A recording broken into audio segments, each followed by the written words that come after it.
ദേശീയപാതയിൽ കാസർഗോഡ് പടന്നക്കാട് മേൽപ്പാലം വഴിയുള്ള യാത്ര നടുവൊടിക്കും. ടാറിംഗ് തകർന്ന് വൻ കുഴികൾ മാത്രമാണ് പടന്നക്കാട് പാലത്തിൽ ഉള്ളത്. അടിയന്തര അറ്റകുറ്റപ്പണി നടത്തണമെന്ന ആവശ്യം ശക്തമാവുകയാണ്.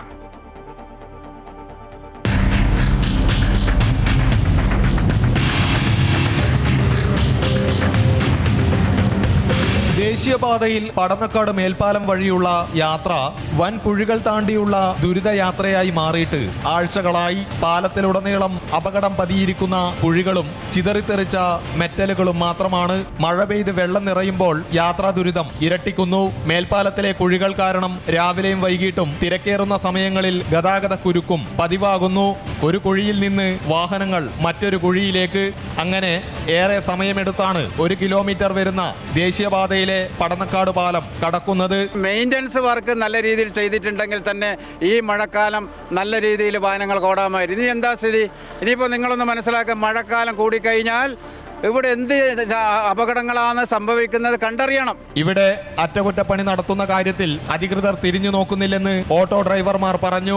കുഴികൾ കാരണം നഷ്ടവും ദുരിതവും സഹിക്കുകയാണ്. ഞങ്ങൾ പോകാൻ മടിയാണ് അങ്ങോട്ട്. നമുക്ക് റിഷന്റെ പിന്നെ ഷോക്കാശ്വറിൽ പോയി, ബേരിങ് പോയി, എല്ലാം പോയി. കാരണം നമുക്ക് പോകാൻ പറ്റുന്നത് ഇങ്ങോട്ട് പോയാൽ നീലീശ്വരം ആ പാലത്തിൻ്റെ അടുത്തും വിഷമമാണ്.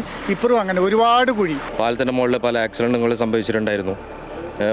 ഒരു പോലീസുകാരൻ തന്നെ മരണപ്പെടുകയുണ്ടായി. പിന്നെ മദ്രസകളുണ്ട്, 2-3 കോളേജുകളുണ്ട്. വൈകുന്നേരം അങ്ങോട്ടും ഇങ്ങോട്ടും കടക്കാനെല്ലാം ഭയങ്കര ബുദ്ധിമുട്ടാണ്. മേൽപ്പാലത്തിൽ വിളക്കുകളില്ലാത്തതിനാൽ രാത്രികാല യാത്രയിൽ ഇരുചക്ര വാഹനങ്ങളിൽ പോകുന്നവർ ജാഗ്രത പുലർത്തേണ്ട കാര്യം നാട്ടുകാർ ശ്രദ്ധയിൽപ്പെടുത്തി. മഴ കനത്ത് 2 ആഴ്ച പിന്നിടുമ്പോഴേക്കും പടന്നക്കാട് മേൽപ്പാലം പാടെ തകർന്ന നിലയിലാണ്.